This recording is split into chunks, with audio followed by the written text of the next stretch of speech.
Okay, cool. Alrighty, my name's Shannon. It's so nice to see you guys. Thank you so much for coming.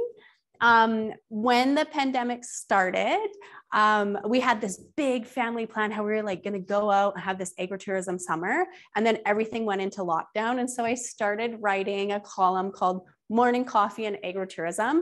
Never sent it to a single soul, but just like wished and prayed. I was like, God, if I could only find a group of people to talk to this stuff about and be like, just nerd out about agritourism with somebody, then that would be awesome. And so it's just like super cool that we have the morning session together and we get to have like coffee and chit chats about agritourism. So welcome. I think this is going to be a really fun hour. It's going to be really easygoing and really hopefully engaging, and we're going to create lots of movement in our groups. So yeah, I think it's going to be really, really good. So who in the last 2.5 years has anyone had to adapt to unforeseen circumstances or come up across anything that they didn't expect or kind of like learn on the go?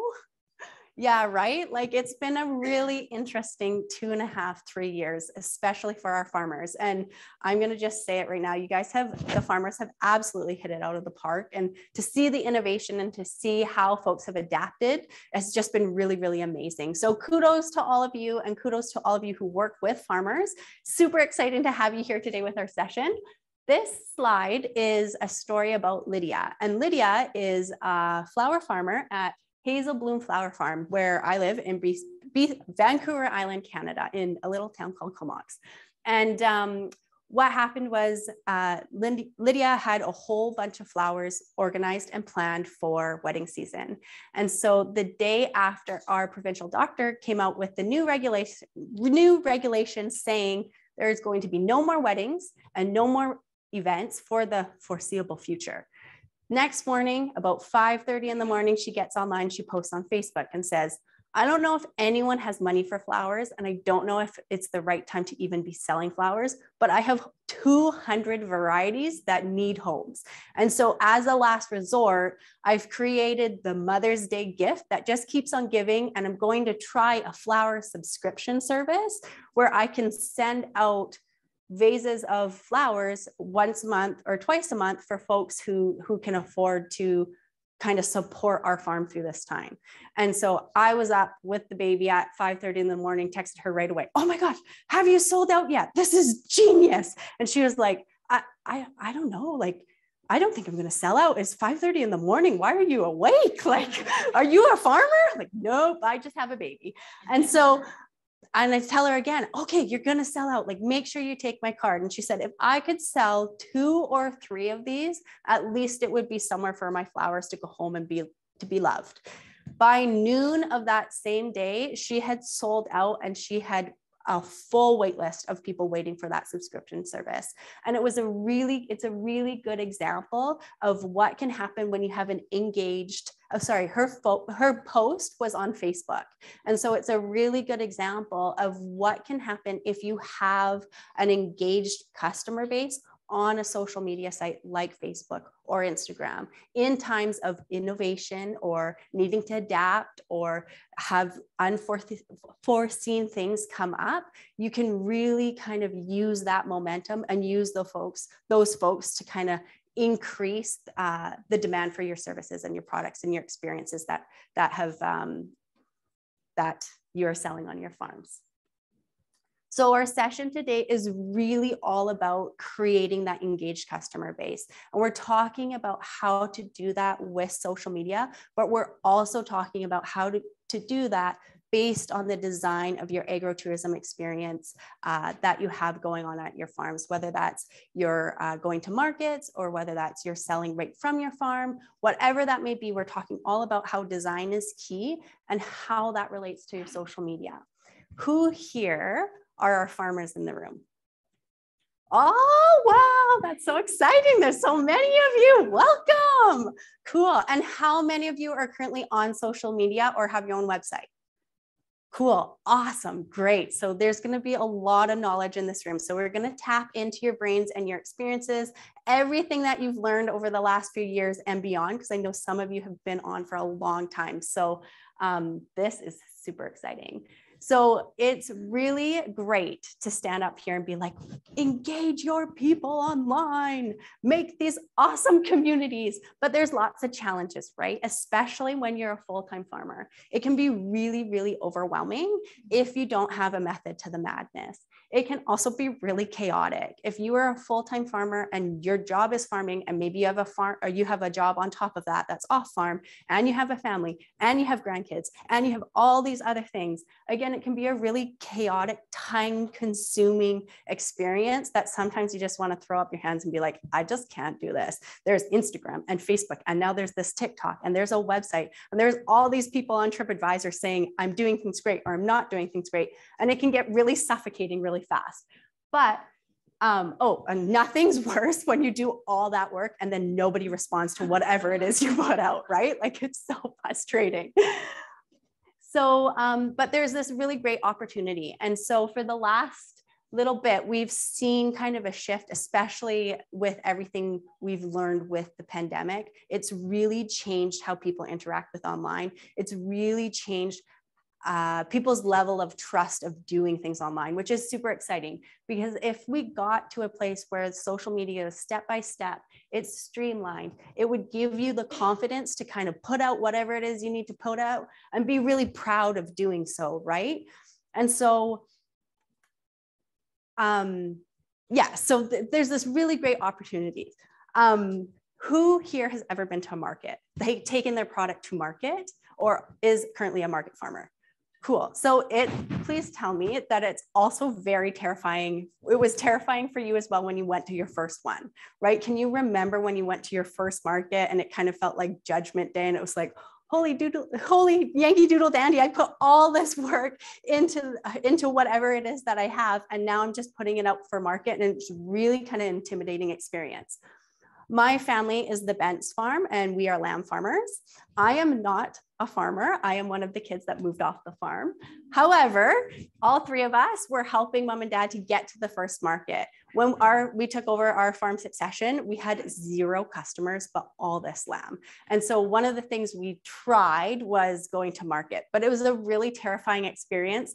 And it was kind of my idea, and I kind of pushed them into it, and they were pushing back. And so it felt really pressuresome, like, this better work, otherwise I'm going to be in big trouble. So we get to, it's like the morning of the first market, and it's like 5 o'clock in the morning, and it's so stressful, and somebody's worrying about the money, and the other sister's worrying about like the actual meat and the lamb, and then the freezers aren't working, and no one can find the extension cord, and then it's like, oh my gosh, this is really intense. And then I'm supposed to be worried about the social media, and my dad calls out 15 minutes until we leave, and I think, oh crap, I totally forgot to post. It's like, whatever, I've totally got this. I'm going to go on Facebook and connect with the family and friends that I know are going to share our post. I'm going to quickly go over to our blog really quick and be like, yeah, we got this. Link the two up. And this is 2014. And I think like, oh, this is great. Get out the door to the market, think nothing of it. And then make that first sale. And even though the first sale was great grandma, it was like, yes, we made that first sale. And then it was like the second sale was another friend, and then another friend. And then slowly you start making our first sales. And it's like, wow, a whole hour has gone by and everything is going perfect, until my sister comes around the corner and is like, Shan, and just gives me this smile. And I think, oh no, I have messed up. I have messed up somehow. She's like, Shan, so like, how did like the Facebook post go? Great. And she's like, yeah, did you proofread? It's like, oh no, I don't know. She's like, you should read your post. Come see the Bent's girls. Look at our cute hats. Totally forgot the R in the word shirts. Whoopsies. No word of a lie. 30 seconds later, a family friend comes around the corner and is like, hey, I'm just really glad to see that you're wearing shirts and it's not the other thing you've got going on. And that was a really big learning lesson for me, that you really need to have a plan in place. And so that was 10 years ago. And since then, I have been teaching recreation and tourism online for Vancouver Island University.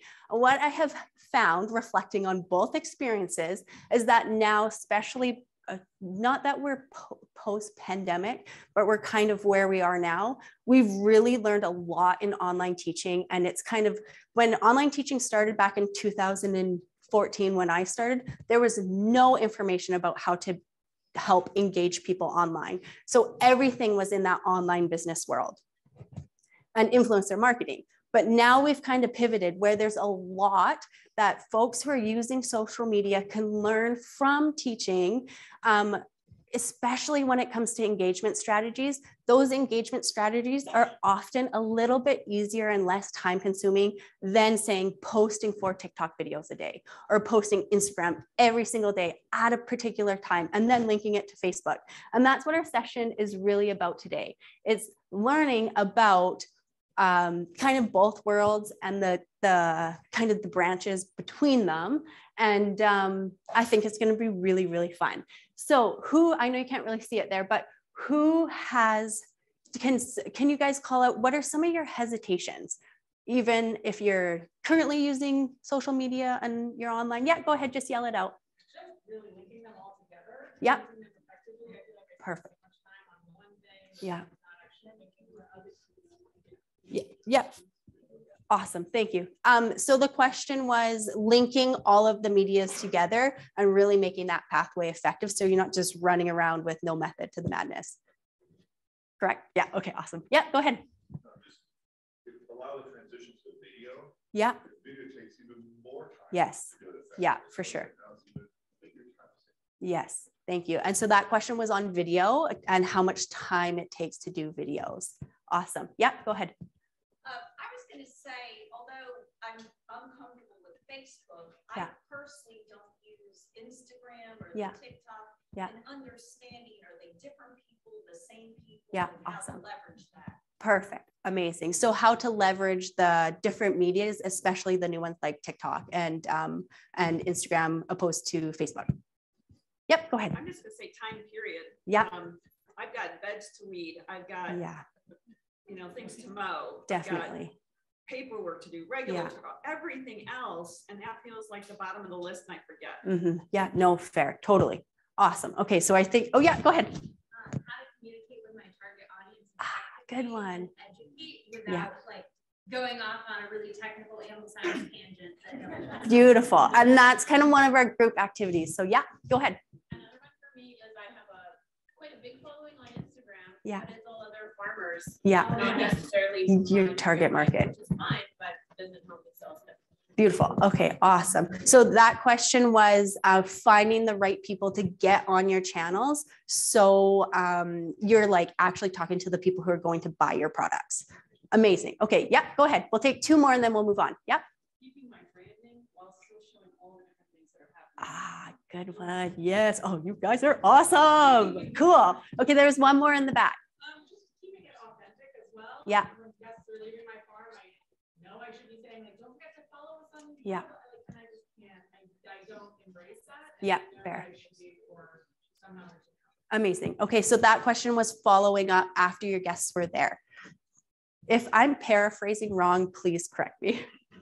Okay, so next slide. So my colleague and I, Nicole Bourgeois, who I'm pretty sure is joining us online, we had the opportunity to work with our BC government, and we created the Farm Diversification Guide through Agritourism. And so in our province, we have very little supports for farmers, and this is one of them. And what Nicole did in a really clever way to help people kind of understand the different levels was to break it down. So you can see there's knee deep. So that's like if you're a market farmer, you're kind of knee deep in agritourism in terms of an investment. And then you move up the scale to wasting, you're doing like your gate scale. So now you're inviting folks onto your farm. And then if you're neck deep, that's kind of if you have overnight stays or accommodations on your farm.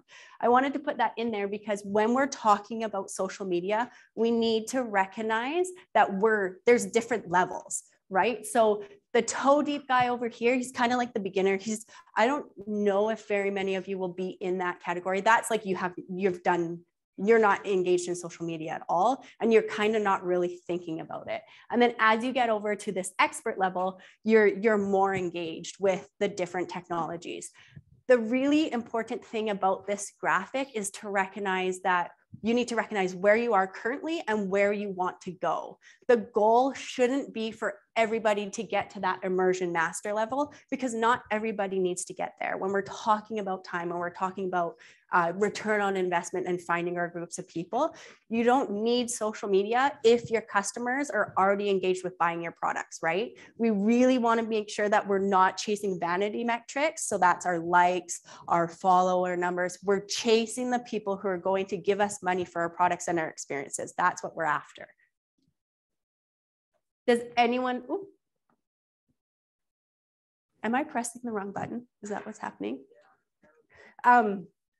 Anyone have any questions so far? Nope. Okay, cool. Okay, I'm just gonna keep talking. Oh yeah, there we go. Okay, so what we wanna do first, we wanna kind of pick our path, right? So a lot of you already put up your hands. I feel like you probably are well on your way. You want to set a trail of breadcrumbs for those people who are actually going to give you money for what it is you're selling. To do that, you have to decide what you're going to do and why. One of the reasons, one of the like sustainability pieces is it has to be something you like. If you're really crafty and you like art, maybe Pinterest is for you. But if you hate video and you can't stand being on camera or the time investment it takes to do video, YouTube or Instagram stories or reels or things of that variety, TikTok probably isn't the technology you want to do. So you want to find a match between what you like, if you're the person producing the content, and what it is that matches your farm. Does that make sense? Cool.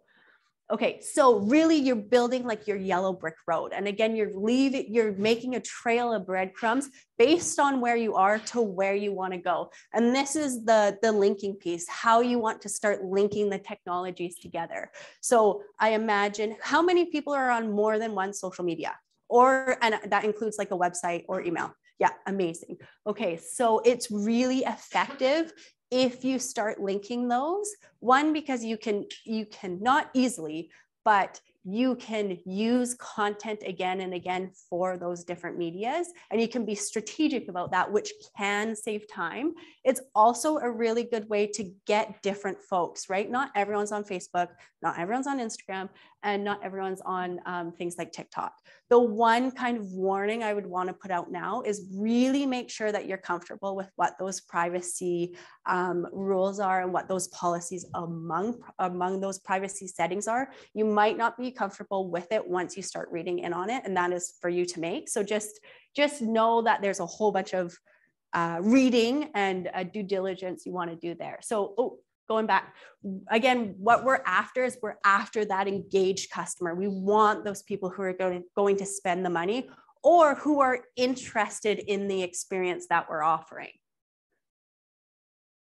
And so this is a study that came out of the States, and it was about how agritourism, or the importance of story in tourism experiences. And so this was a great quote because it's really showcasing that the goal is important. It's so fun to be creative. If that's a knack for you, if that's like something that comes really natural, it can be really fun, but that can also suck you down the rabbit hole. And that can really get you off the mark and away from selling to those people who are actually going to give you money opposed to just likes and shares, which is fine. If you want to be creative, again, that's for you to decide. We heard, it was the day before yesterday, and Dee was doing a session and she was talking about when you've gone to one farm, you've gone to one farm. And that's very, very true for social media. You get to pick your path and you get to pick the rules you want to play from, because design is key. And we need to make sure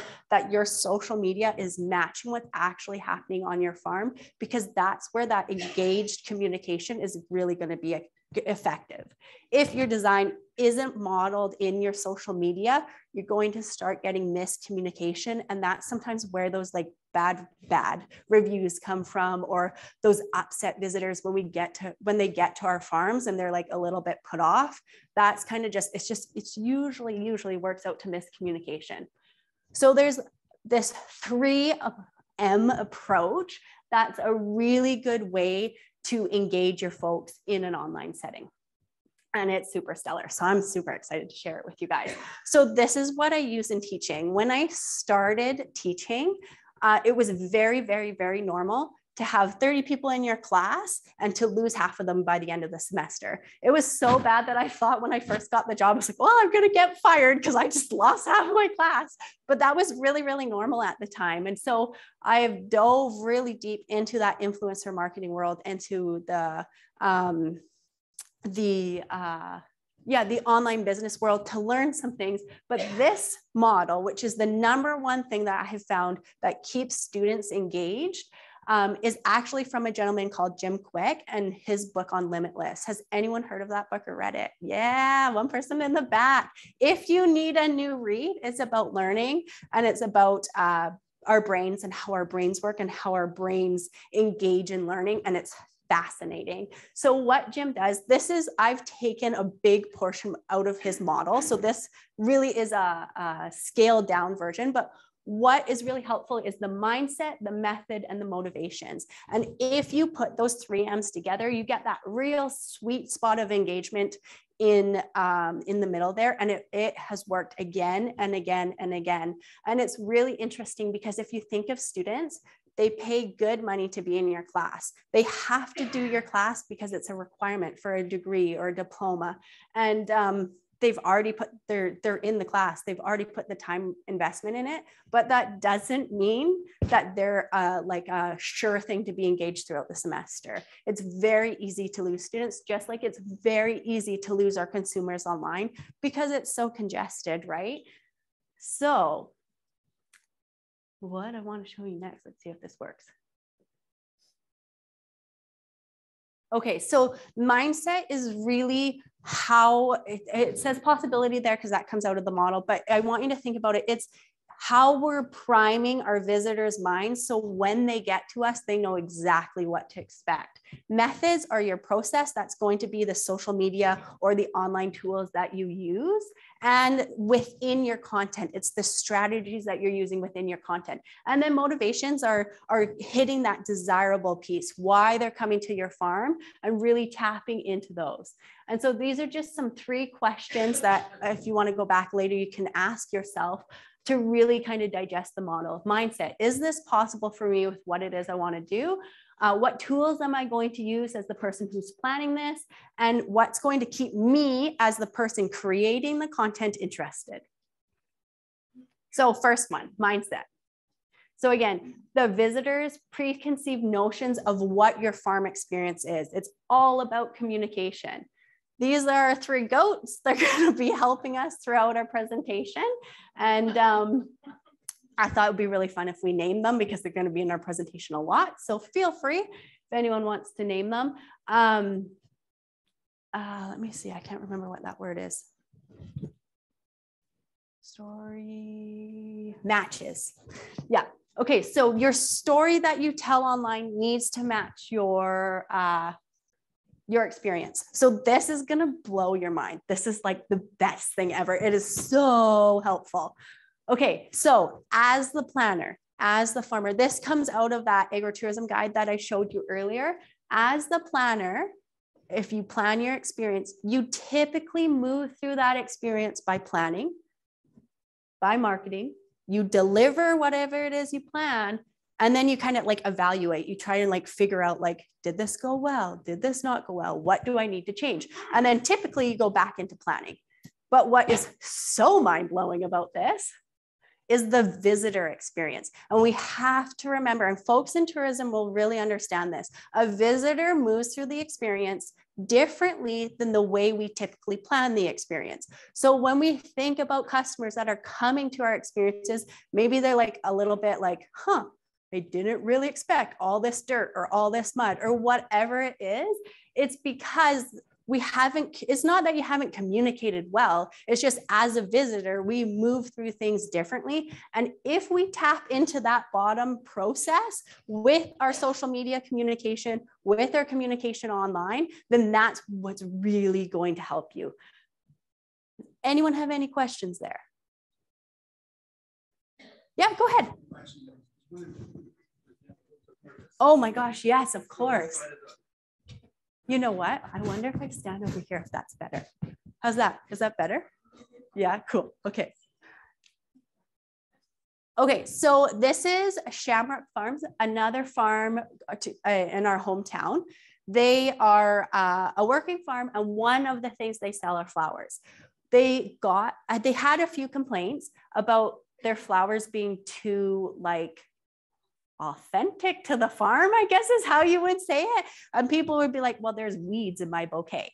And they totally charge more than what you would get for a grocery store bouquet. And the bouquets are smaller, which is totally fine. And that's how the farm decides to do it. So here you can see the farm communicating about what's in their bouquets and why their bouquets are like that. And so it's a really good example of setting boundaries for your customers. Don't let people online push you where you're bending. You should be attracting the people you want to you. You're making the rules, and those people will come if you have the right strategies in place. The other thing is, this was our first, which was really little. It's a good example. Tulip farms really come up against this a lot, where only half of the field is in bloom, right? It's a really important thing. Again, thinking about that visitor experience process, that anticipation piece. A good thing to say is not all our fields are in bloom. Half of them are. You can still get amazing pictures, but just know half of them aren't in bloom, and they will be in bloom at whatever date. Right? A good example of clear communication that relates to that visitor process, so those visitors know what to expect before they get there. And then there's none of that like disappointment or things you come up against. Yes. What's really easy to have you're in that world for decades. Yeah. It's just normal, right? right? Yeah, for sure. Yep. Yeah. So you kind of have to step back and look at it. For sure. And say, wait a second, how would they focus? Yeah, no, absolutely. Yeah, no, and that's an excellent point. And I'm sure even by the nods, I'm sure that a lot of people experience that. Does anyone have a strategy for that? Like, does anyone ever get like someone who doesn't? Yeah, oh, go ahead. So my strategy is I shift it off to my daughter-in-law. Nice, perfect.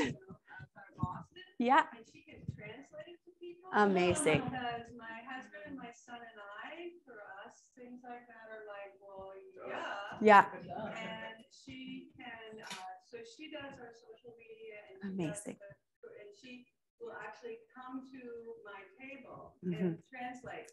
Nice.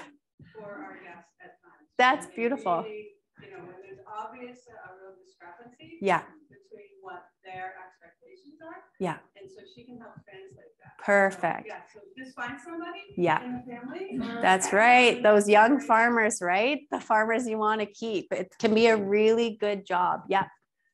Excuse me, I was going to say that to what limited we've done, I think I've done a good job of communicating the expectations. However, we were part of a larger farm tour with a brochure. Yeah. And that really wasn't. And we had people show up for a farm tour, and it was raining. And they're is this going to be outside? Oh. Actually, yes. Yeah. Yeah. But it's important that, I realized to be able to be in control of your messaging, because ultimately they show up on your doorstep. That's right. Yeah. And so there's a really good point there.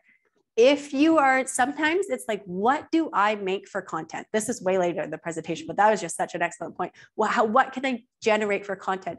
A really great thing that is an engagement strategy is humor. So you could run, say, like a little Instagram series of 4 photos, maybe over the week, all of the crazy things we've heard on the farm, or all of the, like, maybe you don't call it crazy, maybe you say another word, like all of the expectations we didn't realize we had to tell you guys.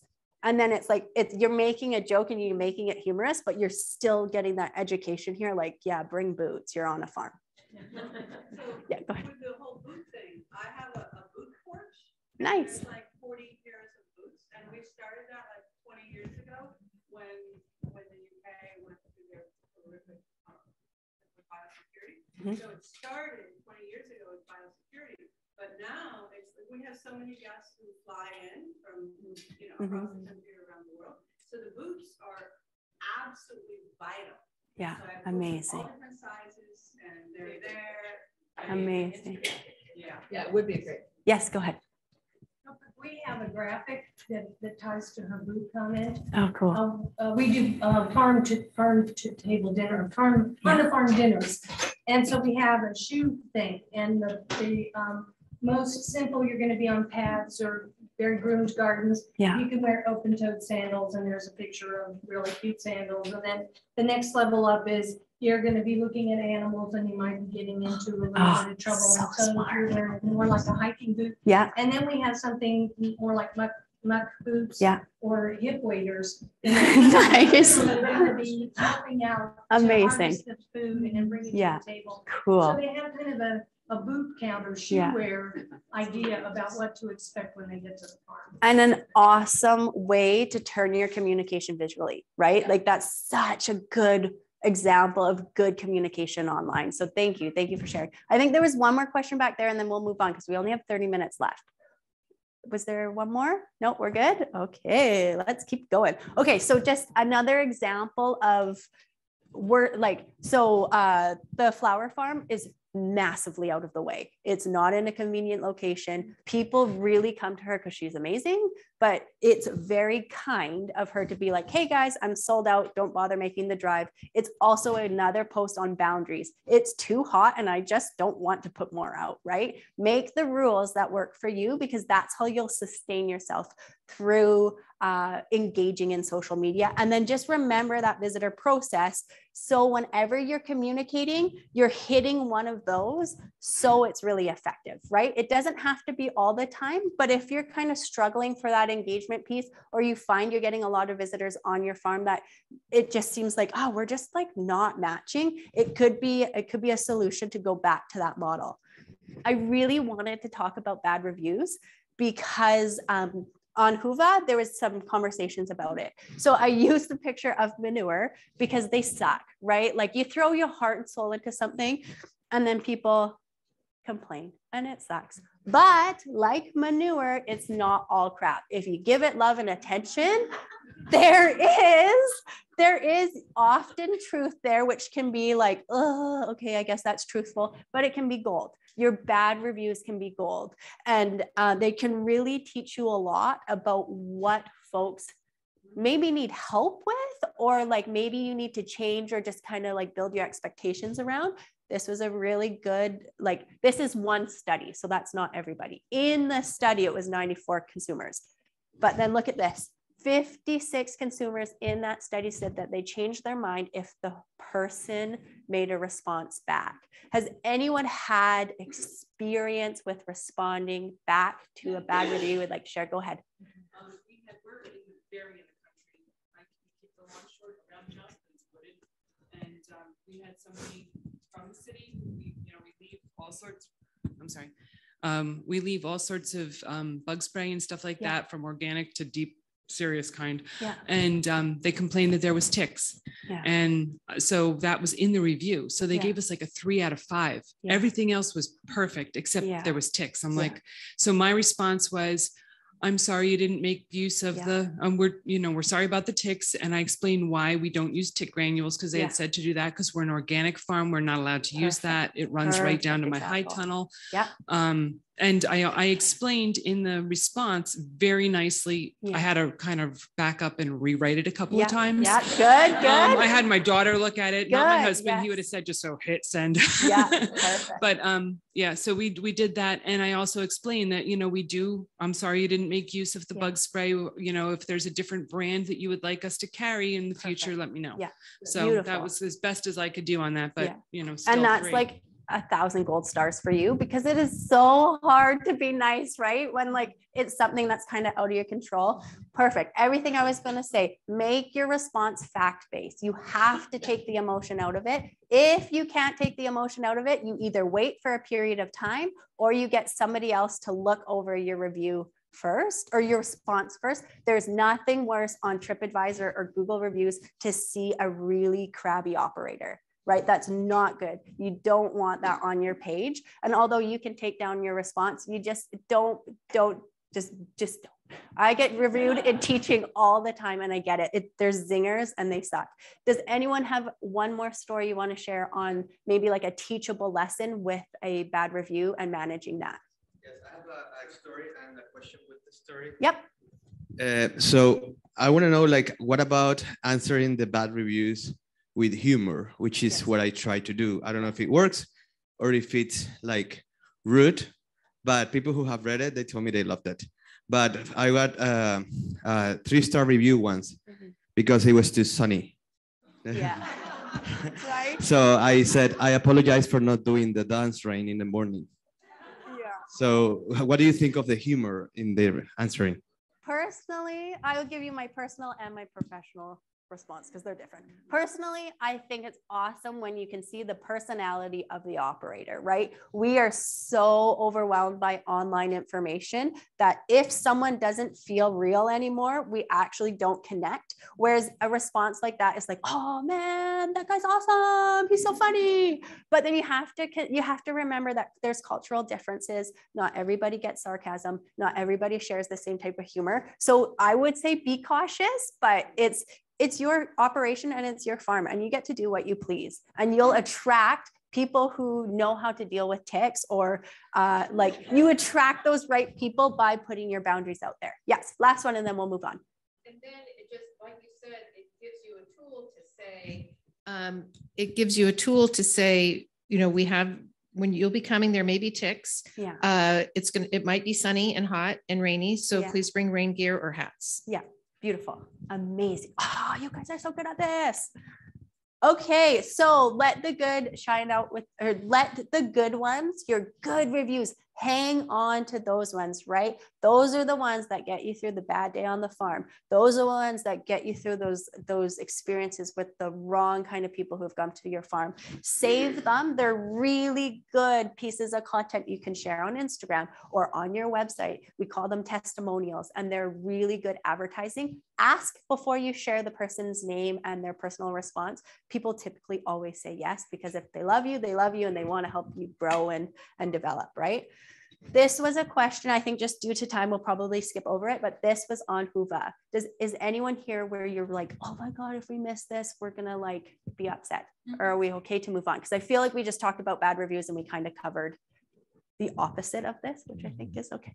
Okay, so second M, methods. So we are going to how we're communicating. You guys are really good at this, so this one's going to be fast. You pick how you want to do it and you just set the world on fire and you go.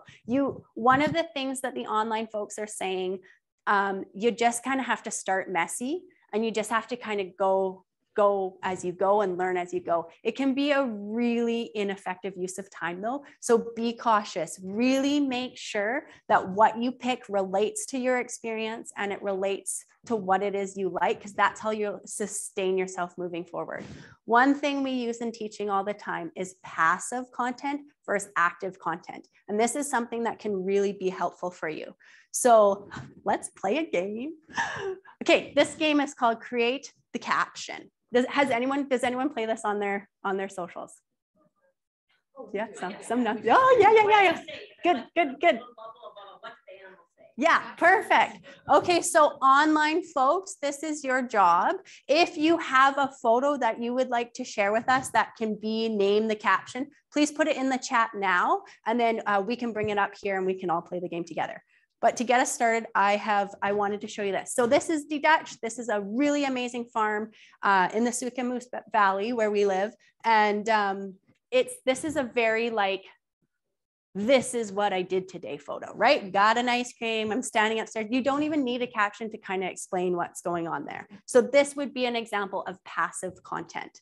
This, name that caption, would be an example of active content. I've asked for an actionable movement from my consumers, people who follow me, to do something. And when it's a game like name the caption, it's really engaging for folks. It's also another one people do is name the baby animal, or like pick the birthday of whoever. Like people like that. They like that claim to fame. And that's a really good way to just get people connecting with you and seeing what you're doing. So this could be, you could say like, oh, I saw a cow today and like ate an ice cream with a cow.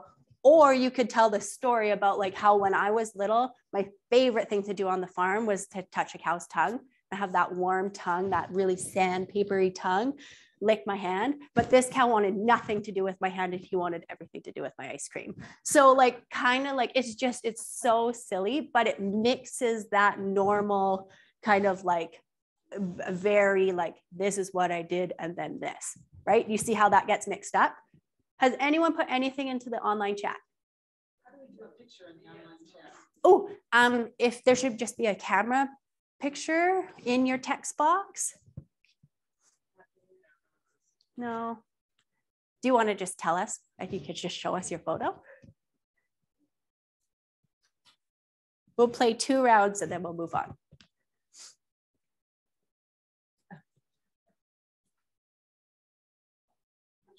I don't know how to do it. Oh, just show, maybe show the folks behind you.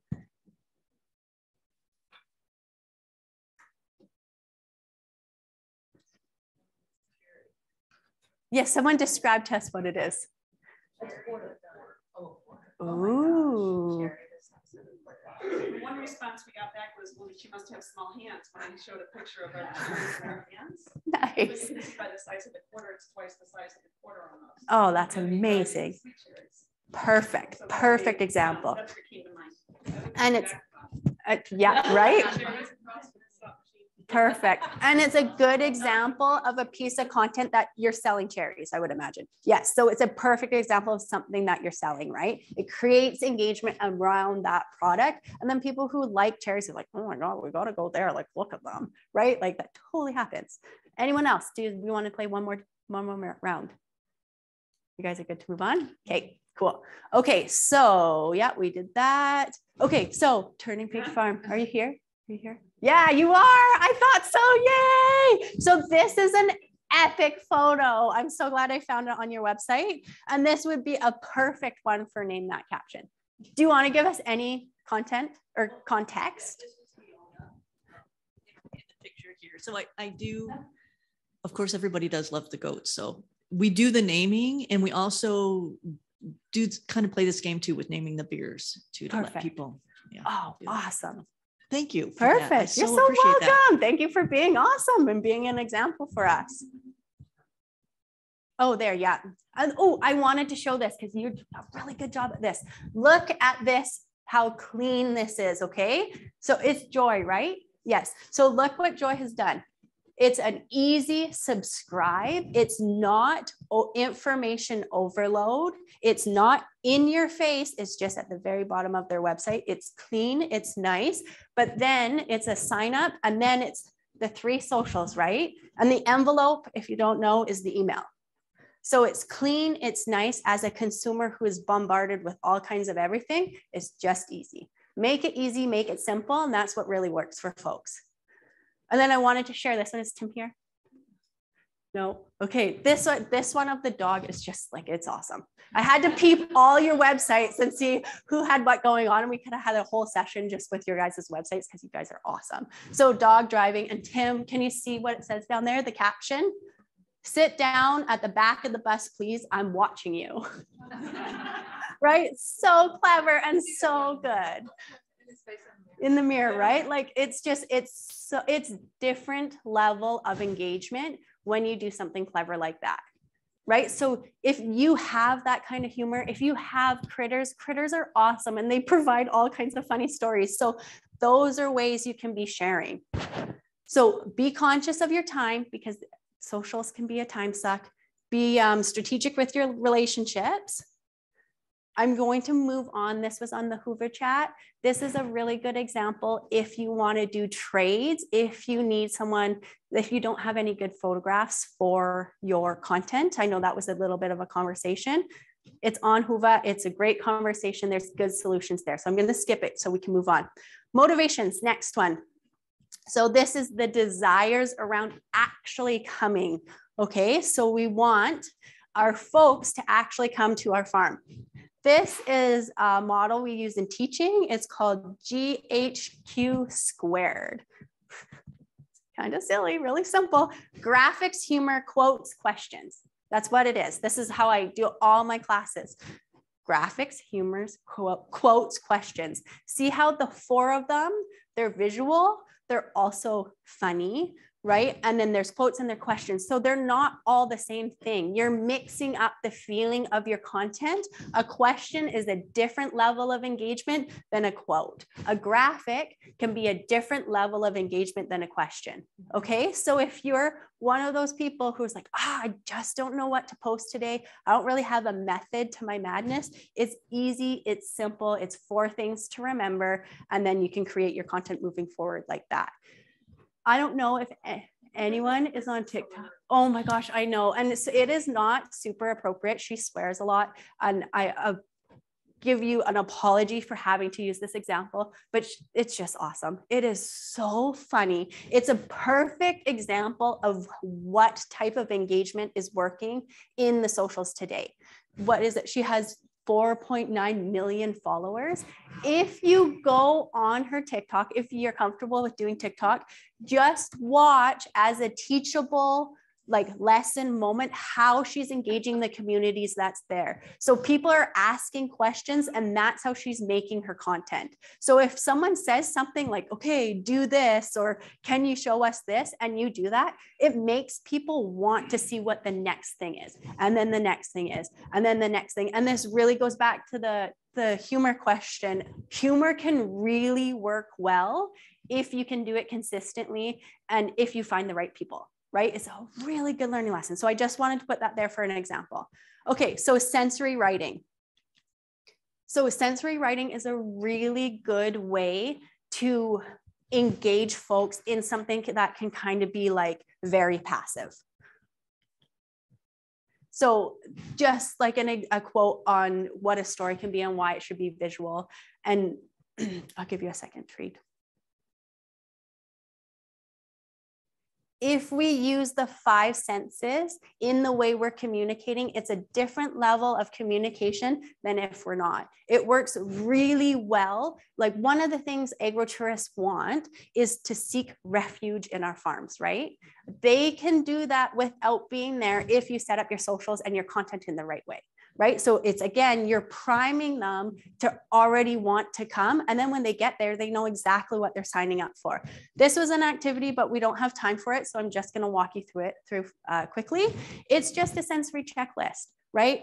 In my copy. So copy is like the written words you use in your content on your website, whatever that is. In your copy, just see, am I talking about what they see? Am I talking about what they're going to smell, what they're going to hear? Is there anything that they'll be tasting? Those are the words, those are the trigger words and the really descriptive words that you want to use to get people to be like really fascinated with what you have going on. So just an example I made up, it's kind of lame. But welcome to Orange Pumpkin Farm. We are excited to have you and your family to visit. Come enjoy a round of pumpkin bowling, hay maze exploration, soft, snuggly baby bunnies. The air is crisp and the smell of fall are alive and well throughout our fields, right? Like it's almost silly and it's almost stupid simple, but it really works in a world where people are so bombarded with content. Okay, so use the sensory as a strategy. I hope you can see the difference of this description opposed to just posting your prices. There is nothing wrong. If you are a farmer that just posts your prices on social media, if that works for you and you're getting enough sales from that, that's amazing. If that isn't giving you the return that you're looking for, try the other approach, because when people buy into your experience, again, it's a different level of engagement than you're going to get with something that's a little bit more passive, right? You don't want people shopping around for prices because unfortunately consumers do that too. So bring them in with what makes you different and what makes you unique. And again, just one more tool to add to your toolkit is that sensory checklist. So again, just asking yourself, what is what's aiding me in my communication? Everything has to, what's helping me? If anything feels like you're getting hindered by it, just axe it. You're too busy, you don't have time, and you'll find other things that work. So that's just creating your path. It says, I think it's keep their trust. Once you set on a social, if you have intentions with it, if you decide to give up on it, take it off completely. There's nothing worse than a consumer going to your website and there's a broken link, or going to your Instagram, but they can't really connect with you or like buy the thing they want to buy from you because you just haven't kept it up to date. Totally fine. If you don't keep it up to date because you're too busy, you're too busy, but take it off so those people don't get lost. We know, oh, it's not going to be on there. We know from consumer marketing, it's 2 to 3 clicks. If what you want your consumers to have is 2 to 3 clicks away, 3, I had to like maybe 3, like with the goat, right? Like it's really pushing people to get those 3 clicks. It should be 1 or it should be 2, because people will just leave and they'll go to another site. So again, just return on your time investment. Diversify your content. Yeah. Okay. So use those passive tools.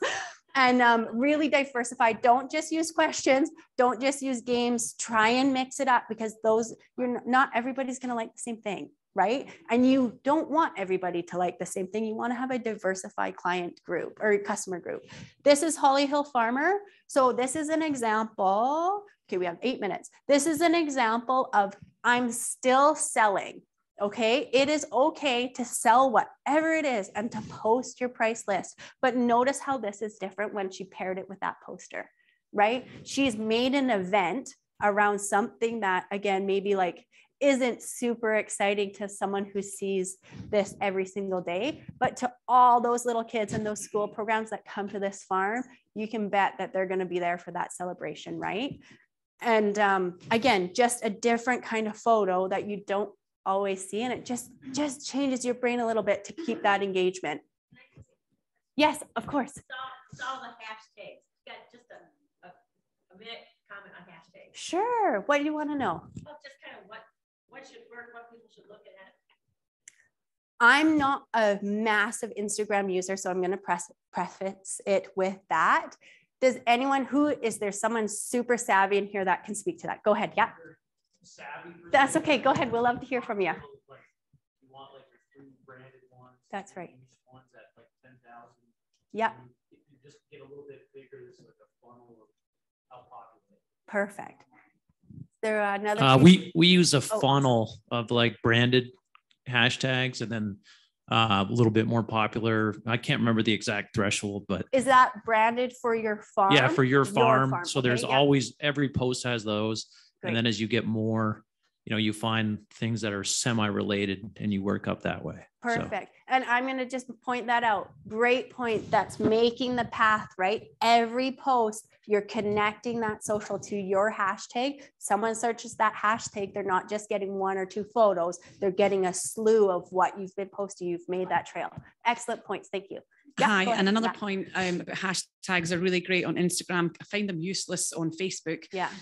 But one of the points, if you just copy it, we have them saved in our Google Notes, so we'll use it for depending if it's about our farm tours or it's our accommodation.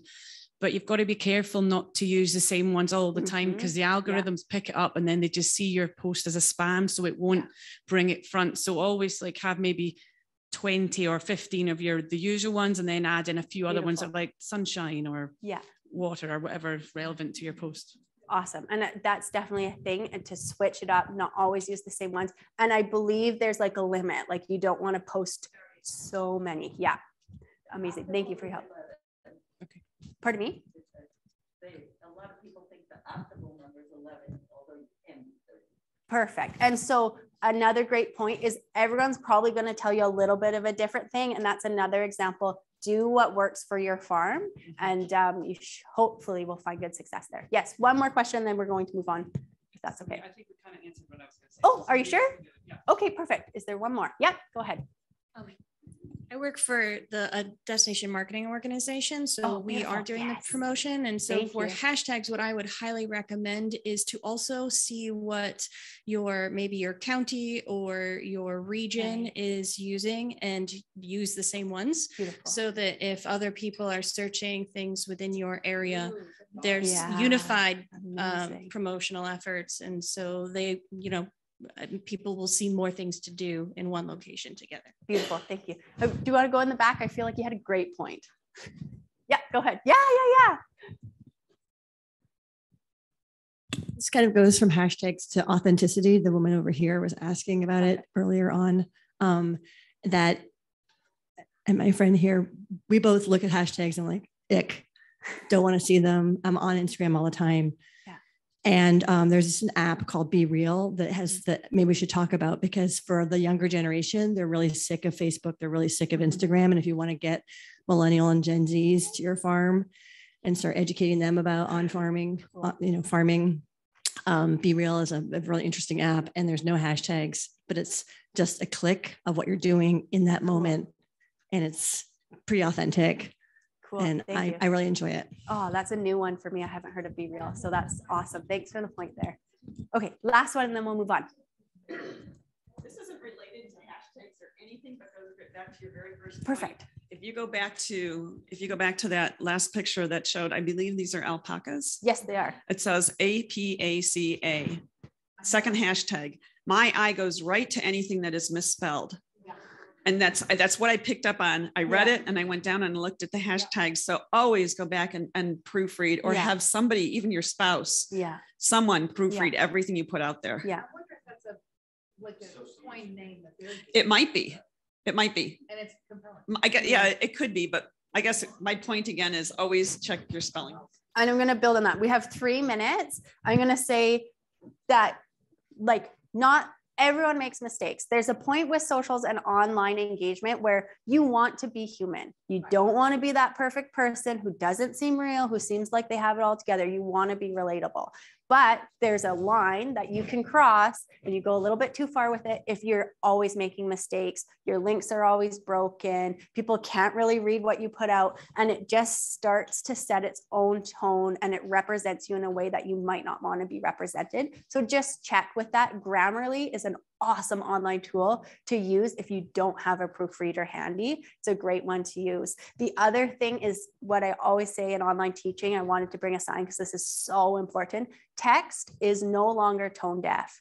Text can have meaning. It can have all kinds of different innuendos. And if you're sarcastic or you're not sarcastic, just be cautious that if you're busy and you're going to respond to someone or you're going to put up a quick post, just recognize text is no longer tone deaf, and it can make a really big impact in a way that you might not want it to if you're not conscious how the other people who aren't in your head are reading it, if that makes sense, right? It's really easy to be in our head and like, this makes perfect sense. And then you read it later and it's like, oh, I can kind of see how that person got offended, right? And totally do it. If that happens, we're all human, but just catch yourself a little bit, because that's another thing that'll just kind of add up, and it might not add up to what you want it to.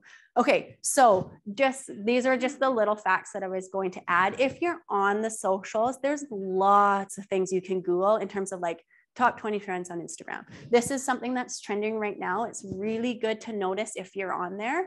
And there's all kinds of technologies and help where you can I'm sure the savvy Instagrammers can tell you exactly which apps will put your text on. I forget what it's called. What is it? I can't remember. I'm thinking like auto captions. What do you read if your second English is your second language? We use it in teaching all the time. Subtitles. Thank you. Yeah. So if you need that, so just know, right? It's something like 80%. That's a huge number. So if you're not adding subtitles, well, then you're kind of maybe missing, your communication just isn't as strong as it could be. Okay. We have 33 seconds. Let me see. These are just examples of different ways to present content. I'm going to skip through them, coming to a close. So if you get stuck, once you leave, I wanted to give you some tangible tools that after you leave this conference, you can go home and you're like, oh, oh, I have all this social, what am I going to do? It kind of sucks when you leave a conference and like the energy's so good here. And then you get home and it's like, I feel like I'm in no man's land again. Go back to this 3M method. It's super, super, super helpful.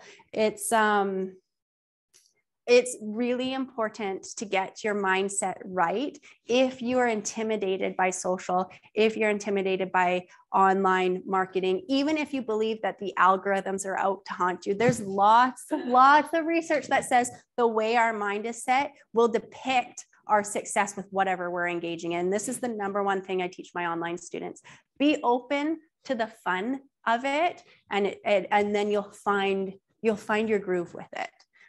And then this is just everything we've gone on. When you go back to the recording later, if you do, everything we've talked about in this presentation fits into our 3M model. So you can see based on our example through our presentation that everything we talked about is things within our 3M model. The more balanced you have that model, the better engagement you will have. I've seen it time and time again in my classes. It's a really effective model to use. It's something that you don't talk about in the social media engagement strategy. So I really hope this will be helpful for you guys. You guys are amazing and you're so savvy and you're full of information. So thank you so much for sharing. It was a pleasure to be up here and share the time with you. Thank you guys.